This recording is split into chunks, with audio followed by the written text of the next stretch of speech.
What's up out there? Welcome back to Melver Idle Hardcore. We are on Gen 2, episode 45. Um, I'm leaving this up on the screen right now. I was gone for 30 minutes. Just got done making my other video. And while I came back to this one, I wanted to demonstrate something here. This is something the summoning stuff is something that I've neglected a lot. And I thought it would be cool to show this here while it's on the screen. So in 30 minutes, I made 1.2 million gold while I'm working on fire making.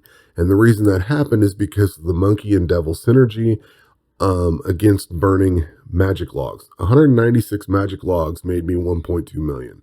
So I thought that was pretty cool. I wanted to share that because it was something I found earlier today. I mean, it's been in the game forever, but it was one of these synergies I found today, and I thought I want to try that out and see how it works. Works out great.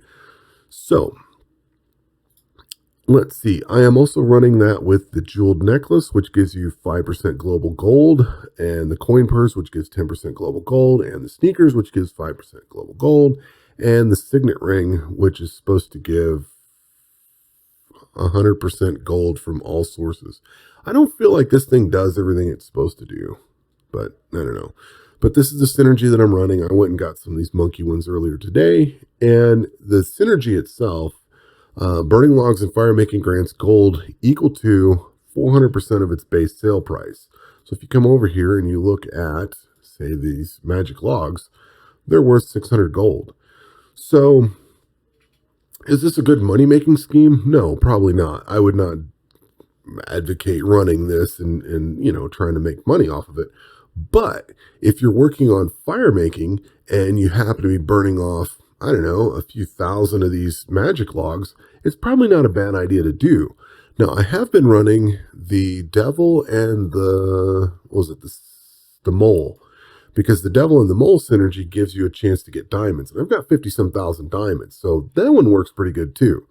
There's 60 million gold right there if I wanted to sell these. Now, these can become diamond luck potions. We can use these for fletching up, if we wanted to, let's see, where are they at? Diamond bolts. If I wanted to actually work my way to diamond bolts and just, if I wanted to use these even too, or sell them or whatever, we can work that up. It's a good resource.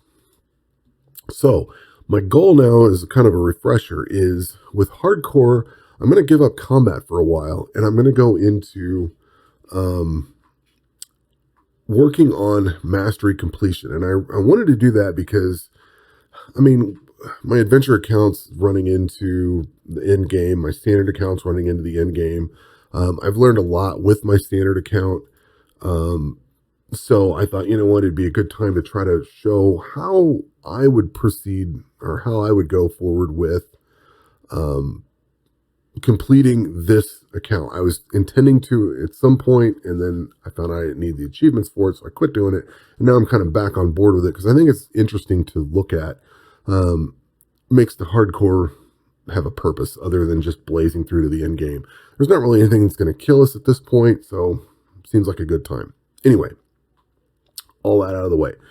So the first thing, there are some things that I think you need to have done before you start working on masteries. You always want to be working towards your masteries, but before you actually really dive into it seriously, I think there's some things you need to do first. And the first thing I think you need to do is have all your skills at 99. I think that's a good start.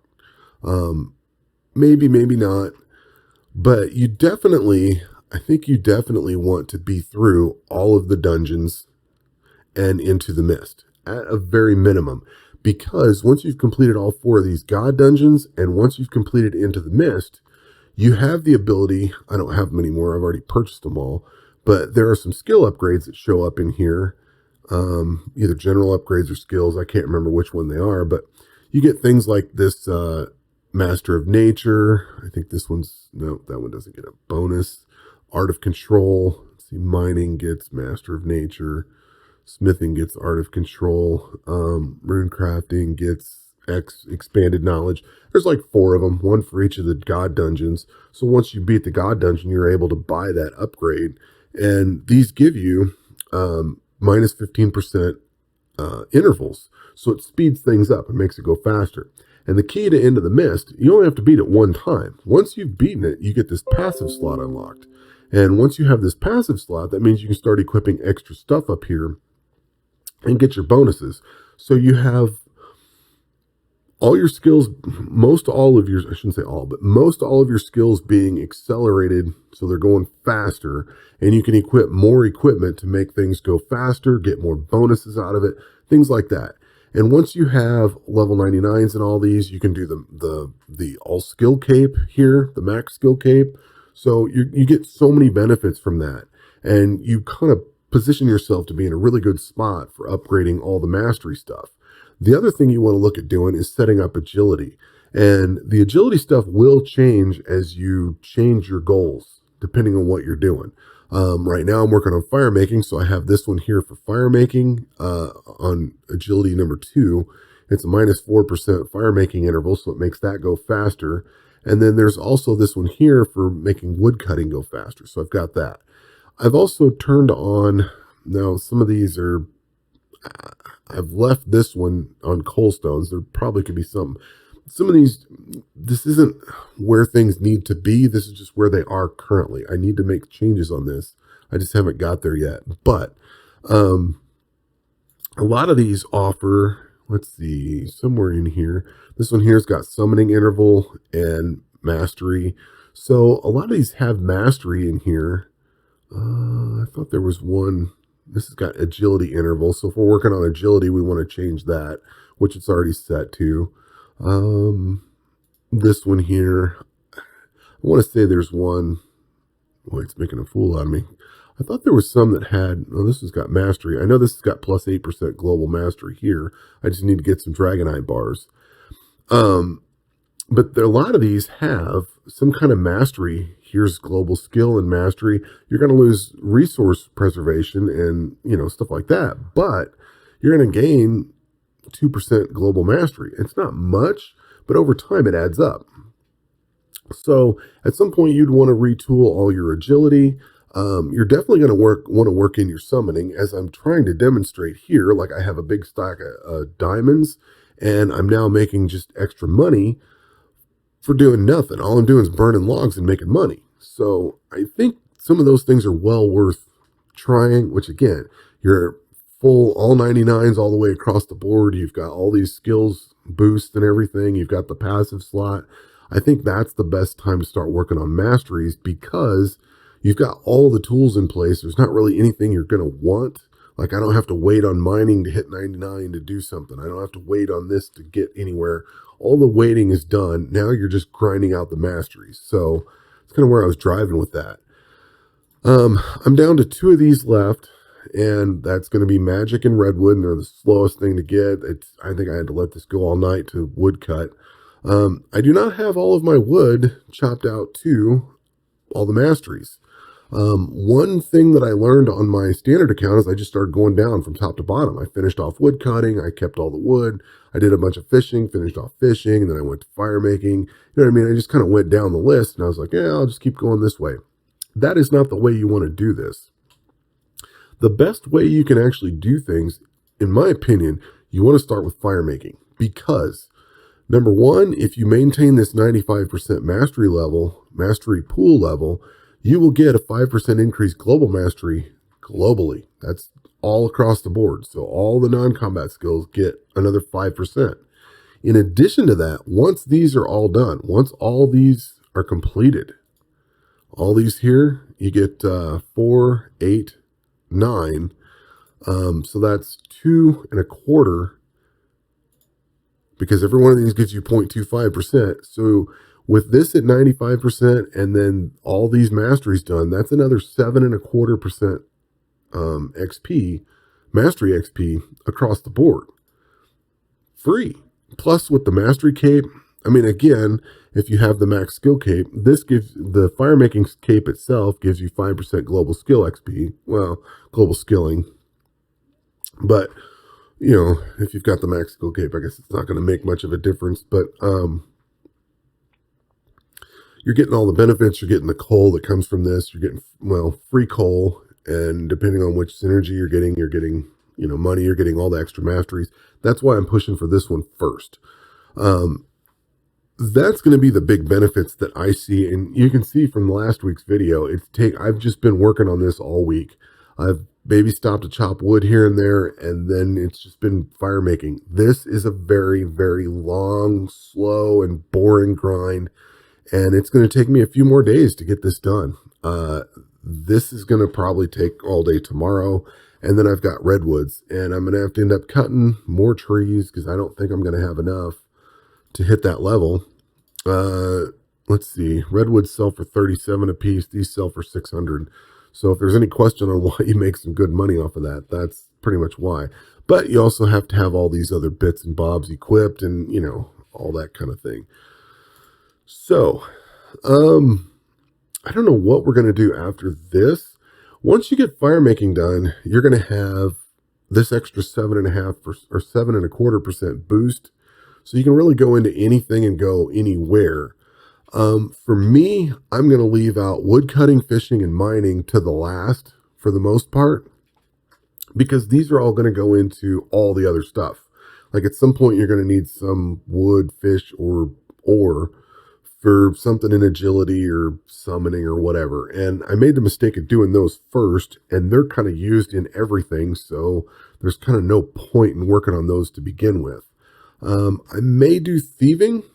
That might be one because I'm already kind of sort of going that direction. I'm not sure. The big thing I want to do is tie into herb lore. I guess I should mention that too. So I need to work on bird's nest potions, which is level 72, but it's level 79, but I need potato seeds. So I need to work on that. As I've been doing the wood cutting, I have been saving up these bird's nests. If I can click on the damn things, because of that specific reason. I went ahead and crafted up a bunch of bird's nest potions. I already have a few. I've already used a few because I wanted to get enough potato seeds so that I could keep growing this or keep making this and hit level 99 in here and be done with this potion and never see it again. Same thing with controlled heats. These are done. I cut some extra mahogany logs. I made these to level 99. I was incorrect. You do not need controlled heat potions once you're past level 99 fire making, because the bonfire only gives you XP. It doesn't give you mastery, as far as I understand. So there's no point in burning this once you've hit level 99. So I just made the controlled heat potions, got them out of the way, and shoved them aside. So whatever skill I work on next, like say I work on cooking, I'm going to work up the generous cook potions first, and then use those as I go. That way these are level 99, and I never have to come back again. That was one of the biggest problems I had with my standard account, is having to keep coming back to stuff, and it just sucked. In fact, one of the last things I did was just make like straight up herb lore potions and apply that to the damage reduction gains, just because I didn't have any more, like on damage reduction, you need these horns. I was completely out of horns and I didn't feel like going and fighting something for it. So I just used herb lore potions or generous harvest or whatever are these other ones that were already done. I don't know. It wasn't the greatest way to do things. So learning from that lesson, I want to do the herb lore potions as I go. Same thing with summoning. I want to keep going on summoning as I go, because all these different synergies can be used as I run along. I mean, they're all high 80s now. We're looking at high 80s, low 90s. We could be done with all this as I work on all these other skills. Now, to be fair, in my standard account, summoning came in like a year after I started that account. So this wasn't even in the game when I started that. So little different things. I mean, astrology is already done. Farming is already done. This one is the first one you're going to finish probably. Astrology is not that far behind. Agility is probably not a bad one to work on. I could knock this one out. The problem with agility is you have to really go in here and just switch these obstacles out to one of the ones that's not 99 and just let it run on that. So the best thing you can do is directly use whatever you're doing. So like I need to burn magic logs. I don't need to burn normal logs and use the mastery pool XP to that. I need to burn magic logs and then use whatever excess mastery pool XP I can, if that makes sense. it's totally inefficient to go the other way around. So just because I have a pile of whatever these other logs are in here doesn't mean I'm going to use them. Like I got all these teak logs. The reason I'm hanging on to these is because I'm going to come down here to summoning and use them for the int familiars and get this thing finished. You know what I mean? Like I'm trying to work different angles, and I'm going to hang on to this, burn that off, get this leveled up. You know what I mean? Just kind of work those different directions. Which I did use the int and the bear for, I think because the int and the bear gives you, I hit the wrong button there. I want to say the int and the bear gives you extra bird's nest potions. So while I was off cutting trees, I thought, you know what, I'll get some extra bird's nest potions, give me some potato seeds, some strawberry seeds, you know what I mean? Stuff like that. Stuff that I know I'm going to need for herb lore. I'm going to hang on to, get rid of the rest. Let's see here. Mole tablets, monkey tablets, all that kind of thing. So that this video's kind of gone a little long and I've wound all around the place, but that's kind of my thoughts on the general idea of working on the mastery pools and getting this stuff leveled up. And that's pretty much the blueprint of how this is all going to go forward. I'm going to I kind of want to try to end up on something that's going to be useful, like say the agility, or I'm sorry, the herb lore stuff. Like I don't necessarily want to bank up a bunch of, I already have a bunch of these, but this is already level 99, but like the ranged assistants. I don't want to bank those yet because it's going to waste a lot of space in my inventory, but things like melee accuracy is probably not a bad one to have. These hinder potions I could probably use. Diamond Lux I'll hang on to. These I'll hang on to. But some of this other stuff like Lucky Herbs, I could buy my way through Lucky Herbs and just be done with it and sell them. I've never used these. I don't care for them. Maybe they're useful, but in hardcore, I just need bank space. So I could drop in here, get these done, buy up the compost, knock these out, you know what I mean? And while I'm running these, it's going to be building up this mastery pool. Then I can start spending it on all this other stuff. And then that's less levels I need for the other things. So I hope that makes sense. And that's kind of how I've done this. I guess I should mention when this thing ticks up to 95%, I don't immediately just drop it below 95%. I actually completed whatever logs I was burning earlier just to get it done. And I actually knocked this down pretty far. This one, you don't want to spend a whole lot of mastery XP because it takes forever to generate. The only reason I do that is if I'm going to have plenty of time meaning this is at level 87 mastery and it's going to take a long time to get to 99, so I can replenish enough of that. But if you spend $1 million of this, it's only 4 million, 4.5 million to begin with. If you spend $1 million to raise a full level, you're just killing your progress. And I think I did that on my standard account because I was in a hurry. Good, done. And then I had just let it run for overnight and build this up to the mastery. It sucked. I don't recommend doing that. You want to try and stay at or above whatever level. In this particular case, I want to stay at or above 95%. I dipped down knowing that I was going to run from whatever, 80 something. I think I was right around here. So I went from like 87, 88, all the way up to 96. And I'm just now starting to get this up to 95. I don't like letting this hit 100% and just sit there because I think that's wasted XP, mastery XP. But I don't like burning it down so far that it takes forever and a day to come back up, or I have to waste time with that either. So I don't know, it's kind of a delicate balance. But it's basically a lot of philosophy about mastery pool and things like that. So I'm going to leave that with here for now. You can see where we're at. This is kind of, we'll be done with this by next week for sure. Not sure where I want to go with it. Maybe I work on some herb lore. I might work on some herb lore. That might be a good path to go. Herb lore or agility or summoning. All three of those are going to be solid to work on. But anyway, that will do it for this one. We will catch you on the next one. Take care.